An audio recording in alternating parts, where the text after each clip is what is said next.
성도가 성전에 나와 해야 할 일은 오직 하나입니다. 은혜 받는 것이죠. 오늘도 주님께서 예배하신 이 은혜를 이 예배 가운데, 이 시간 가운데 충만히 받아가시는 저와 여러분 되시기를 주의 이름으로 간절히 축원합니다. 혹시 멜서스 트랩이라고 하는 용어를 아시는지 모르겠습니다. 18세기 영국의 경제학자였던 토머스 로버트 멜서스라는 사람이 자신의 저서인 인구론이라는 책에서 주창한 내용입니다. 인구는 기하급수적으로 늘어나는 가운데에 자원은 산술급수적으로 늘어나기에 이에 대한 재앙이 닥칠 것이라는 내용입니다. 조금 더 쉽게 얘기하면요, 쉽게 늘어나는 인구에 비해서 자원의 양은 한정되어 있기에 분명히 이 가운데에 인류가 점차 종말의 길을 걸어가게 될 것이다 라는 주장이었습니다. 다만 이가 주장했던 18세기에서 19세기의 영국은 당시 해가 지지 않는 나라로 불렸던 가장 부흥기였죠. 그러다 보니 그의 주장은 이내 무시됐습니다. 그러던 중 다시 한번 20세기 초에 그의 이 이론이 다시 한번 조명을 받게 됩니다. 1973년 미국에서 개봉한 소일랜트 그린이라는 영화가 있는데요, 당시에 이제 50년 뒤에 뉴욕의 모습을 바라보는데 그게 딱 2022년입니다. 뉴욕시의 2022년을 50년 전에 상상하면서 만든 영화인 것이죠. 영화에 의하면 인구는 4천만 명에 달하고요, 너무나도 많은 인구에 비해서 온갖 것이 부족합니다. 물도 식량도 자원이 부족해서 빈민은 넘쳐나고 폭력과 부패의 세상이 되는 것을 보여줍니다. 근데 그렇게 됐나요? 2022년 현재의 뉴욕시 인구는 약 900만 정도로 알려져 있습니다. 우리 서울시보다도 오히려 적죠. 그런데 그 가운데에 물과 식량의 부족함은 전혀 보이지 않습니다. 다만 50년 전 사람들은 상상도 하지 못했던 마스크의 세상이 되었죠. 그리고 이 가운데에 뉴욕뿐 아니라 전 세계 사람들에게 보여지는 새로운 비극적인 전망이 하나 있습니다. 뉴욕대 랑곤 헬스 메디컬 센터의 린다 칸 교수라는 분의 발표에 의하면 코로나19 이후에 미국의 여성들 중 내가 이제 아기를 가져야겠다라고 생각했던 그 여성들 중 무려 40%에 달하는 3분의 1 이상이 자녀를 갖는 것을 포기했다고 합니다. 더 이상 임신을 원하지 않는다는 것이죠. 실제로 미국 인구조사국 USCB의 조사에 따르면요, 지난 2020년 7월부터 지난해 7월까지 1년 동안 미국의 수가 약 0.1% 증가했다고 합니다. 이게 얼마나 적은 수치냐면요, 1900년 초기 이후로 처음이랍니다. 또한 미국만이 아닙니다. 우리가 흔히 개발도상국이라고 부르죠. 이러한 나라들은 그래도 출산율이 높아지는 것으로 우리가 대부분 알고 있는데, 유엔 인구기금이 최근에 발표한 자료에 따르면 그들이 돕는 15개 개발도상국, 이 개도국 중에 출산이 는 나라는 단 2나라밖에 없다는 것입니다. 선진국이나 잘 사는 나라나 그렇지 않은 나라들 가운데에 지금 전체적으로 이 코로나19로 인하여서 출산율 저하가 뚜렷하게 나타나고 있다는 증거입니다. 사실 코로나 아니더라도 우리 한국에는 익숙한 환경이죠. 우리는 이미 출산율에 대한 심각성을 이 피부로 느끼고 사는 시대가 아닌가 생각합니다. 21년 된 집계된 출산율은 가히 충격적이었습니다. 여자 1명당 자녀 낳는 비율이 0.6명입니다. 비유하자면 10명 중에 6명만 자녀 낳고 이제 4명은 자녀를 못 낳는 나라가 된 것이죠. 물론 미래에 대한 전망은 더욱더 어둡습니다. 더욱더 좋아지는 것이 아니라 훨씬 더 나빠질 것이라 전망합니다. 신년주일을 보내고 이제 새해 2번째 예배를 우리가 맞이합니다. 혹시 여러분 기억하십니까? 사실 예전의 이맘때는 우리가 분명 새해 목표를 세웠던 때로 기억합니다. 새해에는 꼭 결혼하리라 하는 청년들의 부르짖음이 있었고요, 새해에는 꼭 직장을 가지리라는 희망찬 소리가 있었습니다. 위시리스트, 버킷리스트를 채우고 그 가운데 내가 이번 한 해도 보람차게 살리라 하는 소망이 분명 있었습니다. 그러한 때였습니다. 그런데 이제 그러한 때가 언제인지 하도 오래돼서 기억조차 나지 않습니다. 여러분 혹시 기억하십니까? 다만 이제 새 생명조차 원하지 않는 이 시대가 저에게는 그 멜서스라는 학자가 말한 그 시대보다 더욱더 공포스럽고 무섭게 느껴집니다. 설교 첫 시작이 너무 어둡죠. 그럴 때 우리 옆에 분들을 보며 우리 소망을 갖기를 바랍니다. 지금 옆에 분들을 보시면서요, 우리 한 번 더 인사하겠습니다. 소망의 새해 되시기를 바랍니다. 감사합니다. 우리는 서로에 대한 소망이 돼야 합니다. 그런데 소망을 가지려면 우리가 어떻게 해야 할까 하는 것이죠. 소망을 가지려면 먼저 새로운 방향이 정해져야 합니다. 그럼 새로운 방향을 정해지기 위해서 우리는 어떻게 해야 할까 하는 것이죠. 오늘 우리가 읽은 본문에는 한 사람 이야기가 나옵니다. 그의 삶의 방향을 바꾼 가운데 그는 지금까지도 성경에 기록되는 복의 사람 중에 하나가 됩니다. 뿐만 아니라 그가 기록하고 보고 들었던 그 예수님의 모습이 지금도 수많은 사람들에게 전해져 소망의 책이 되고 있다는 것이죠. 바로 우리가 읽었던 마태복음의 저자 마태의 이야기입니다. 사랑하는 여러분, 오늘 예수님께서 마태를 제자로 삼게 되는 장면을 우리가 보게 됩니다. 마태의 입장에서 본다면 얼마나 뜻깊은 장면일까요? 여러분이 예수님을 처음 만났을 때를 기록한다고 생각해 보시기 바랍니다. 내가 예수님의 일대기를 평생 기록하려고 마음먹고 뒤를 쫓아다니는데 이 가운데에 내가 처음 만난 예수님 이야기를 쓰는 때가 온 것입니다. 과연 그 심정이 어떠했을까 하는 것이죠. 그리고 그 이야기를 과연 어떻게 기록하고 싶었을까 궁금해지는 부분입니다. 오늘 마태라는 사람이 어떻게 주님께 불려갔으며 그의 인생이 어떻게 달라졌는지 우리가 말씀을 통해 살펴보고자 합니다. 그리고 그에게 임했던 주의 능력과 소망이 부디 우리에게도 이어져서 이 어두운 한 해를 소망으로 밝힐 수 있는 우리 이 한 해의 첫걸음 되기를 간절히 바랍니다. 하나님 큰 능력과 은총의 말씀이 오늘 이 시간을 통해 저와 여러분 가운데 충만하기를 주님의 이름으로 먼저 축원합니다. 오늘 첫 번째 말씀입니다. 나를 따르라 하시는 곳으로 일어났습니다. 나를 따르라 하시는 곳으로 일어났습니다. 오늘 우리가 나눈 본문 말씀에는요, 특별한 특징이 하나 있습니다. 우리가 읽은 세리마태의 이야기가 사실은 3부작입니다. 앞에는 중풍병자를 고치신 이야기가 있고 오늘 이야기 다음에는 금심농쟁에 대한 이야기가 있습니다. 이후에 이 세 가지의 이야기가 마치 하나의 세트처럼 우리에게 들려진다는 것이죠. 그리고 이러한 동일의 내용과 순서가 마가복음 2장과 누가복음 5장에도 동일하게 전해지고 있습니다. 여러분, 공간복음이라는 표현을 아마 들어보셨을 겁니다. 마태와 마가, 누가가 예수님의 사건을 굉장히 비슷하게 다루고 있어서 함께 보았다라는 표현 가운데 이 공간이라는 표현을 붙이죠. 그런데 이렇게까지 이야기가 동일하고 그 내용도 그 순서도 동일한 채로 있는 곳은 이 부분이 유일합니다. 왜 세 개가 하나로 묶였을까 하는 것이죠. 간략하게 말하면요, 이 세 개의 묶음의 이야기는 예수님의 삶을 나타냅니다. 중풍병자 이야기 다들 아실 겁니다. 그 가운데에 주님은 내가 여기에 무엇하러 온 사람인지를 먼저 밝히십니다. 뭘 하시죠? 내가 죄를 사하려 있는 줄 너희가 알기를 원한다. 내가 너희의 죄를 사하려 온 사람이라는 것입니다.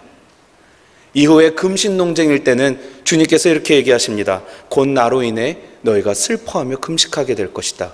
주님의 죽음을 암시하는 것이죠. 그럼 이 가운데에 있는 마태의 이야기에서 주님이 가장 주목하고 계시는 이야기는 무엇일까? 바로 예수님의 지상사역을 얘기합니다.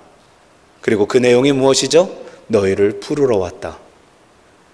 예수님 세상에 오셔서 하시는 일이 무엇일까 볼 때에 우리를 부르러 오셨다는 것입니다. 나를 따르라. 오늘 우리가 읽은 말씀의 가장 처음에 있었던 이 말씀은요, 사실 원문에 따라 조금 더 직역하자면 이러한 뜻이 됩니다.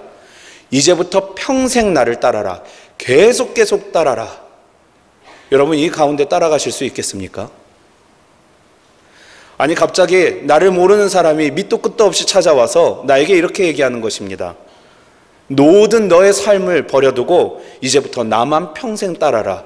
계속 따라라. 너의 모든 것은 버려두어라. 근데 더욱더 놀라운 것은 이 가운데에 정말로 세리 마태가 이를 쫓아가더라는 것입니다. 일어나 주님을 따라갑니다.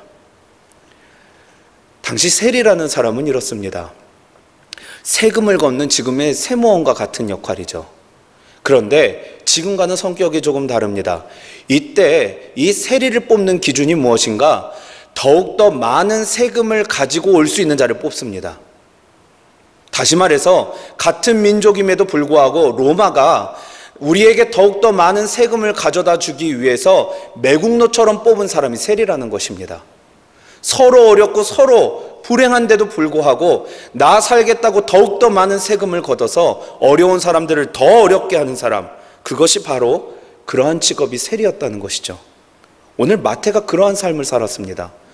그런데 주님이 밑도 끝도 없이 찾아오셔서 저에게 얘기하시기를 나를 따르라 하시는 것이죠. 근데 따라갑니다. 여기 한 가지 숨겨진 의미가 있습니다. 이 일어나다라고 표현한 곳에는 사실 헬라어로 아니스템이라고 하는데 이 단어에는 다른 성경과 다른 말씀에서 이 표현될 때에 부활하다, 살아나다라는 표현으로 사용됩니다. 다시 말해서 주님께서 나를 따르라 했을 때 마태가 일어났던 것은 그저 자리를 박차고 일어나신 것이 아니라 마치 그의 삶이 부활하듯 회복하듯 그의 모든 문제가 사라지듯 그가 일어나게 되었다는 것을 그가 후에 증거하고 있는 것입니다. 지금 우리가 살아가고 있는 시대를 포스트 모더니즘이라고 하죠. 탈근대주의라고도 합니다. 특징은 모든 것을 해체합니다. 특히 기성세대에 있었던 권위를 해체하는 것을 좋아합니다. 기성세대에 대한 큰 반감을 가지고 화를 가지고 특히나 인위적인 모습, 가식적인 모습을 철저히 배격합니다. 그런 가운데에 기존 형식과 예식 같은 것을 끔찍히도 싫어합니다. 그래서 조금이라도 누군가 그 방식을 따라야 된다라고 하면은 요즘에 두 가지 유명한 단어 있죠. 꼰대, 라떼. 어디 가보면은 이 이름으로 된 음료수도 있더라고요.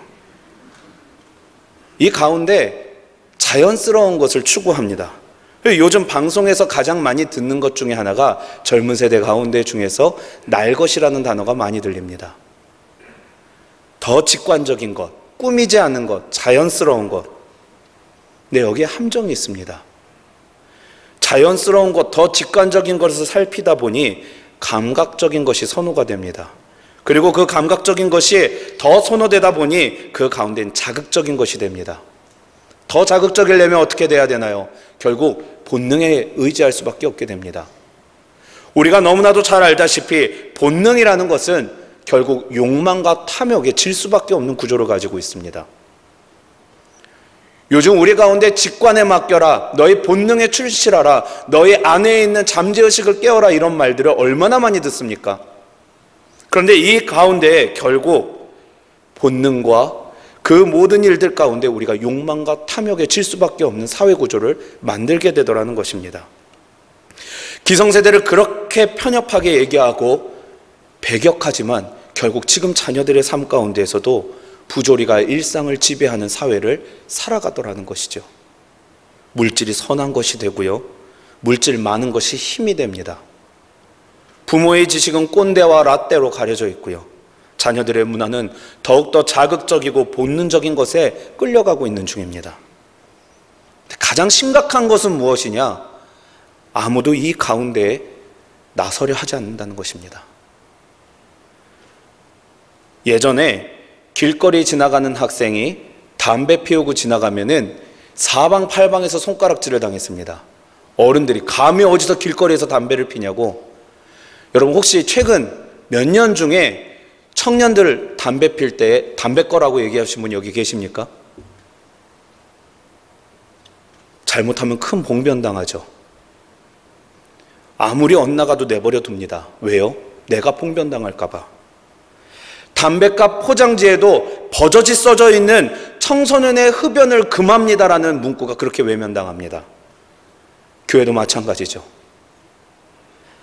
요즘 누가 교회의 질서를 말하며 화내시는 분 계십니까? 강단에서 지옥 얘기는 사라지고요. 이렇게 청지기 주일 되면은 벌써 목사님이 헌금 내라는 얘기 하시겠지 하고 긴장하십니다. 그죠? 그리고 그 가운데에 이러한 얘기들 하면 무식한 목사 얘기 듣습니다. 결국 아무도 바른 것을 얘기하지 않습니다. 내가 더 상처받을까 봐, 내가 더 배격당할까 봐. 그래서 우리가 그 가운데 가장 최선적인 현실책을 내놓습니다. 뒤에서 기도하겠다고. 서로 좋아 보이는 모습만 가져가는 것이죠. 정말로 좋아지려고 하는 것이 아니라 좋아 보이는 모습을 선호하여 내 옆에 두려고 합니다. 사랑하는 여러분, 교회가 어떠한 곳입니까? 교회는 예수의 제자된 사람들이 모인 것이 교회인 줄로 믿습니다. 예수의 겉모습을 닮아가려고 하는 사람들이 모인 곳이 아니라 그의 삶을 따라가기 위하여 은혜 받은 자들이 모여서 한 번이라도 예수의 삶을 살아보려고 노력하는 자들의 모임이, 이 공동체가 저는 교회인 줄로 믿습니다. 그렇다면 우리들은 다시 일어나야 한다는 것이죠.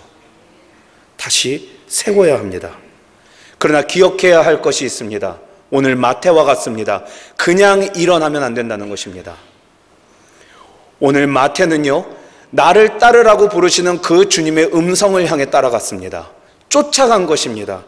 우리도 그래야 합니다. 우리도 주님이 나를 따르라 하시는 그 음성에 따라가야 한다는 것입니다. 그래야만 거기에 회복이 있고 능력이 있다고 오늘 마태가 증거합니다. 오늘 마태의 역사는 여기서부터 시작됩니다. 사랑하는 여러분, 새해 시작됐죠? 혹시 기도하십니까? 새해 목표는 안 세우셨더라도 새해 기도 제목 세우시며 기도하십니까? 그러셔야 합니다. 그런데 그러신다고 한다면 분명 주님 오실 줄로 믿습니다. 그럼 주님 오시면 주님 우리를 부르시겠죠. 나를 따르라 하실 겁니다. 그럼 그때 여러분 어떻게 하시겠습니까? 믿음으로 바르게 살아가라고 우리에게 복음 주셨습니다. 이 교회가 세워진 이유도 그저 추위를 피하고 따뜻하게 편안하게 예배드리라고 우리에게 세워주신 예배당 아닌 줄로 믿습니다.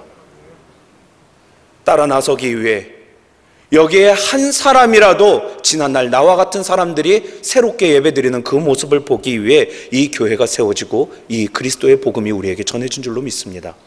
그러니 사랑하는 남교회 성도 여러분, 오늘 만약 예수님이 여러분의 기도 가운데 정말로 여러분을 부르러 오셔서 나를 따르라 하신다면 어떻게 하시겠습니까? 간절히 바라기로는 즉시 일어나서, 주저없이 일어나서 그 방향으로 달려나가시는 복과 은혜가 여러분에게 함께 하시기를 바랍니다.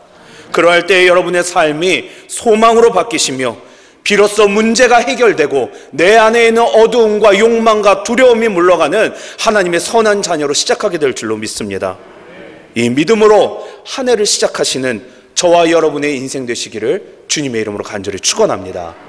두 번째 말씀입니다. 마태라 하는 사람이, 앞전에도 말씀드렸죠. 마가복음 2장과 누가복음 5장에도 웬일인지 이런 동일한 내용이 있는데 이름을 다르게 적어냅니다. 레이라고 말합니다. 마태라고 기록하는 것이 아니라 레이라고 기록한다는 것이죠. 물론 마태의 다른 이름 중에 레이가 있을 수도 있습니다. 그리고 함께 사용하던 이름이었을 수도 있죠. 한 가지 확실한 것은 마태라는 이름으로 사용하는 것보다 이 레이라는 이름으로 하는 것이 조금 더 거룩해 보인다는 것입니다. 왜 그렇죠? 야곱의 셋째 아들의 이름이자 성전을 지키기 위해서 하나님께서 모세를 통하여 직접 정하신 지파의 이름이 아닙니까? 명망 높은 이름. 그러니 레이로 기록되는 것이 조금은 더 거룩해 보이는 효과가 있을 겁니다. 예수님이 그 레이의 집에서 식사하실 때입니다. 그래도 그 레이가 주님은 나를 따르라 하는 그 말에 자신의 집을 오픈하고요, 그 가운데 주님을 모셔서 식사를 대접합니다. 그런데 그 가운데 사람들이 몰려와 비판하는 것이죠. 예수님, 저 사람이 누군지 알지 않습니까? 저 매국노 레이가, 아니 마태가 어떤 놈인지 주님 분명히 아시지 않습니까? 저게 얼마나 나쁜 짓을 하고 돌아다녔는지 주님께서 분명히 알고 계시지 않습니까? 할 때에 예수님께서 답변하시는 상황이 벌어집니다. 여러분 한번 생각해 보시기 바랍니다. 만약 여러분이시라면요, 이러한 예수님 가운데에 어떤 대답을 해주시기를 바랄까요? 다시 한번 생각해 봅니다. 마태는 세리였습니다. 평생 자신의 이익만 따지고 남의 불행은 별로 상관하지 않아야 하는 삶을 살았던 자가 마태 세리였습니다. 그리고 그에게 있어서 돈만 세던 사람이죠. 그러던 그가 그래도 예수님이 나를 따르라고 하는 그 명령에 순종하여서 자리를 박차고 일어나 따라갑니다. 그뿐만이 아니죠. 오늘 10절 말씀을 봅니다. 예수께서 마태의 집에서 앉아 음식을 잡수실 때에 많은 세리와 죄인들이 와서 예수와 그의 제자들과 함께 앉았더니,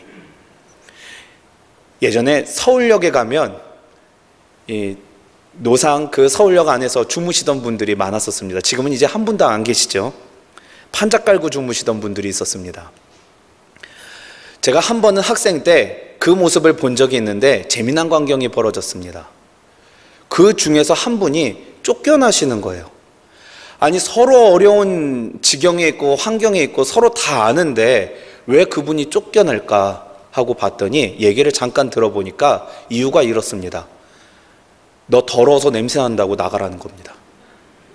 같은 노숙자끼리요. 여러분, 거지도 거지 싫어합니다. 사람이라면 응당 자기 집에 자기보다 좋은 사람이 오기를 바랍니다. 오늘 마태의 집에서 예수님 드실 때에요, 누가 있었습니까? 내가 그래도 마음을 크게 먹어서 예수님 대접합니다. 따라 나섰습니다. 그런데 그 가운데 온갖 세리들과 죄인들이 몰려와서 먹습니다. 기분 좋을까요? 아닙니다. 그래도 마음 강하게 먹고 내가 한번 주님을 따르겠다고 마음먹은 거, 주님이 하시는 대로 내가 나아가리라 하고 그들에게 잔치를 베풉니다. 그런데 이 가운데에 갑자기 사람들이 난입해서 자신을 모욕하고 자신의 집 가운데 자기를 굉장히 버러지만도 못한 사람으로 취급하며 예수님께 비방하는 것이죠. 그럴 때에 세리의 마음이 어떠했냐는 것입니다. 이렇게 원하지 않았을까요? 아니야, 그래도 이 세리는 달라, 이 마태는 달라, 내가 증명할 수 있어, 이 사람은 괜찮아, 이러한 말을 원하지 않았을까 하는 것입니다. 실제로 요한복음 8장 기억하시죠?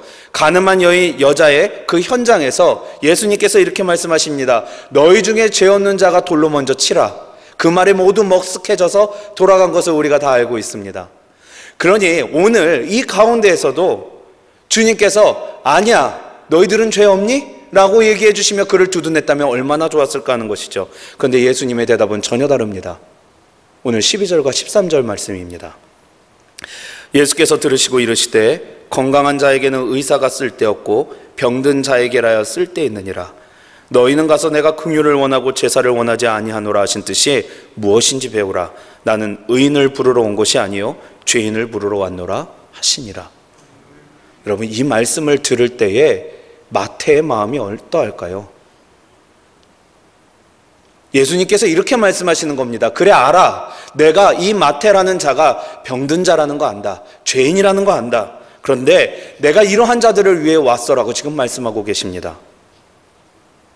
그래도 주님을 따라왔고 자신의 집에 모셨고 식사를 대접하고 그것도 모자라서 주님이 원하시는 사람들을 불러다가 식사를 대접하는 그 가운데에 자신의 집에 난동 부리며 돌아온 그 사람 가운데에 예수님은 두둔하시는 게 아니라 저 마태를 발가벗기십니다. 내가 안다는 것이죠. 갑자기 자신의 처지가 방바닥에 팽개쳐지는 기분이었을 것입니다. 말씀드렸다시피 오늘의 내용은요, 마가와 누가복음에도 동일하게 기록되고 있다라고 말씀드렸습니다. 그리고 그 가운데에 그들 역시 마태의 그러한 기분을 아마 짐작했을 것입니다. 레이라는 이름에는 연합된 자라는 이름의 뜻도 있습니다. 마가와 누가는 성경을 기록하면서 아마도 당시 마태가 당했던 그 창피함을 분명히 이해했을 것입니다. 그리고 그 가운데에 같은 제자의 입장으로서 예수 그리스도 안에서 그래도 우리는 연합된 자야라고 하는 마태보다는 레이라는 이름으로 애둘러 기록하기를 원했다는 것이죠. 그러나 정작 그 당사자 마태복음의 저자 마태는요, 오늘 자신을 레이라고 기록하지 않습니다. 마태라고 기록하고 있습니다. 사랑하는 여러분, 혹시 지금까지 제가 드리는 이 마태의 이야기가 남의 이야기로만 들리십니까? 분명 우리는 세리도 죄인도 아니죠. 그런데 묻습니다. 여기 마음 병들지 않으신 분 혹시 계십니까? 마음 한구석에 누구에게도 말할 수 없는 그 썩어져가는 문둥병 같은 상처가 있으신 분 여기 아무도 없으십니까? 하루하루의 삶에, 자녀들의 삶 가운데에 내가 병들고 나약하여 늘 죄인같이 느껴지시는 분 여기 한 분도 안 계시냐는 것이죠. 나의 삶이 자녀들에게 교육받지 못할 정말로 나쁜 삶이다라고 생각하시며 나의 삶을 하루하루 자책하시는 분 여기 한 분도 안 계시냐는 것입니다. 아닙니다. 사실은 예수님께 우리의 아픈 마음을 보여드리고 싶고 주님께서 우리의 그러한 마음을 녹여주시고 위로해 주시기를 바라면서도 막상 우리의 마음을 꺼내기를 주저하는 것이 우리죠. 왜요? 아프잖아요.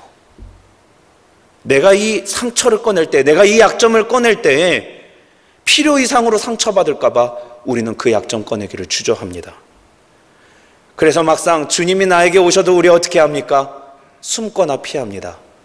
오늘 나에게 다 말해, 내가 너희를 부르러 왔어 라고 얘기해도 주님 아직 준비가 안 돼 있습니다 라고 말하는 우리가 대부분이라는 것입니다. 사실 마태의 이 상황은 우리와 크게 그렇게 다르지 않다라는 것이죠. 다시 한번 생각합니다. 그는 세리였습니다. 남에게 보여주기에 좋은 과거보다는 부끄러운 과거만 지닌 사람이 세리입니다. 남들 앞에 가려졌으면 하는 삶이 그의 삶이었다는 것이죠. 그래도 주님 모셔 그 가운데 식사 차리고 사람들에게 선행을 베풀었습니다. 그러면 그래 너 잘했다, 내가 너를 인정해 줄게라는 그 말을 바랬을 텐데 오늘 그 가운데 철저하게 주님께서 자기를 발가벗기시는 겁니다. 그런데 그럼에도 불구하고 오늘 마태복음은 오늘 그 이름을 레이라고 기록하지 않는 것이죠. 자신의 마태라는 이름으로 기록합니다. 이유는 간단하죠. 그가 겪은 창피함보다 그가 겪은 은혜가 더 컸기 때문입니다. 그날 예수님 만난 감격이 레이의 이름이 되기를 원하지 않았다는 것입니다. 나라는 마태의 것이 온전히 되기를 바랬다는 것이죠. 여러분, 이 마음이 혹시 여러분 가운데 감동이 오신다면 오늘 여러분도 예수 만나셔야 합니다. 레이가 아닌 나 마태였다라고 고백하는 그 가운데에 우리는 한 가지 분명히 기억해야 합니다. 사랑하는 여러분, 예수 만나시려면요 진탕 만나야 합니다. 그저 바람같이 휙 살아가는 것이 아니라 이 22년 내가 예수 그리스도라는 그 이름 하나 가지고 살아갈 수 있으려면은 나의 온 전신을 짜릿짜릿하게 훑을 정도로 주님이 나를 만나 주셔야 합니다. 그래야 우리는 그 힘으로 살아갈 수 있게 되는 줄로 믿습니다. 우리 안에는 자꾸 레이라는 이름 가운데 숨고 싶어하는 본능이 있습니다. 드러나야 합니다. 청지기 주일이라고 하면 다 겁먹으시죠. 사랑하는 여러분, 오늘 마태는요 자신의 삶을 버릴 때에 더욱더 귀한 삶이 되었습니다. 하나님이 만약에 여러분에게 원하신다면 헌신하시기 바랍니다. 하나님이 여러분에게 바라신다면 하나님께서 주신 거 하나님께 돌려보내시기 바랍니다. 그러는 가운데 저는 믿습니다. 하나님께서 그와는 비교도 되지 않을 마태에게 주신 오늘의 그 큰 복이 저와 여러분 가운데에도 풍성히 임하게 될 줄로 믿습니다. 오늘 이 가운데에 우리는 고백할 수 있게 됩니다. 나라는 사람이 예수를 만났습니다. 그리고 이때에 비로소 소망이 있는 것이죠. 왜냐하면 나를 통해서 예수가 전해지니까요. 예수가 전해지면 소망이 있습니다. 왜냐하면 예수 그리스도의 이름이 소망 그 자체이기 때문입니다. 이 소망을 전하시며 살아가실 수 있는 복된 인생의 주인공, 그 복된 인생의 주인공이 저와 여러분 되시기를 주의 이름으로 간절히 축원합니다. 마지막 말씀입니다. 가난한 자에게 복이 있습니다. 마태가 예수님에 대한 모든 사역을 전할 때요, 예수님께서 처음으로 가르치시는 것을 산상수훈이라고 그러는데 그 자리에서 처음 소개하는 것은 팔복에 대한 이야기를 소개합니다. 여러분 다 아시죠? 5장의 이야기입니다. 그리고 그 가운데 첫 복을 기억하시는지 모르겠습니다. 심령이 가난한 자는 복이 있나니 천국이 저희들의 것임이라. 그리고 그 가운데에 누가복음 6장 20절은 똑같은 말씀을 이렇게 전합니다. 너희 가난한 자는 복이 있나니 하나님의 나라가 너희 것이다. 주님의 모든 말씀에는요 응답받기 위한 전제가 일관되게 나타납니다. 무엇일까요? 절박함입니다. 여기 기도에 응답받으신 분들 많으신 줄로 압니다. 그럼 그때 한번 생각해 보시기 바랍니다. 우리가 사정 듣지 않아도 일관되게 그때 있었던 것 딱 하나는 절박함이었을 것입니다. 절박함 없이 응답받은 사람 한 명도 없습니다. 그런데 그 가운데에 오늘 마가와 누가가 예수님의 말씀을 기록하는 것이죠. 그들 역시 예수님께서 병든 자와 죄인을 위로하러 그리고 고치시러 오셨다는 것을 우리에게 전합니다. 그런데 마태는요, 오늘 이렇게 얘기하는 겁니다. 그 죄인이 납니다. 그 병든 자가 납니다. 그러니 주님 나를 고쳐주시고 나를 치유하여 주시옵소서. 주님의 말씀이 다른 사람을 향하기를 원하는 것이 아니라 오늘 나를 향하기를 원할 때에 내가 가질 수 있는 창피함보다 그는 내가 마태입니다. 마태가 여기 있습니다라고 주님께 고백할 수 있었다라는 것입니다. 사랑하는 여러분, 우리가 십자가의 능력을 받으려면요, 참다운 제자가 되려면 먼저 우리가 병든 자임을, 죄인임을 고백할 수 있어야 합니다. 우리가 절박하다라고 외치면 외칠수록 그것은 우리의 약점이 되는 것이 아니라 하나님이 우리를 위하여 먼저 일하시는 통로가 된다는 것을 우리는 기억해야 할 줄로 믿습니다.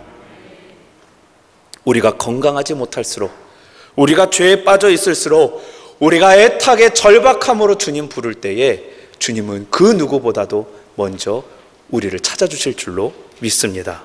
이것이 우리가 약할 때 강하게 되는 비결이라는 것이죠. 이번 해를 이모년이라고 합니다.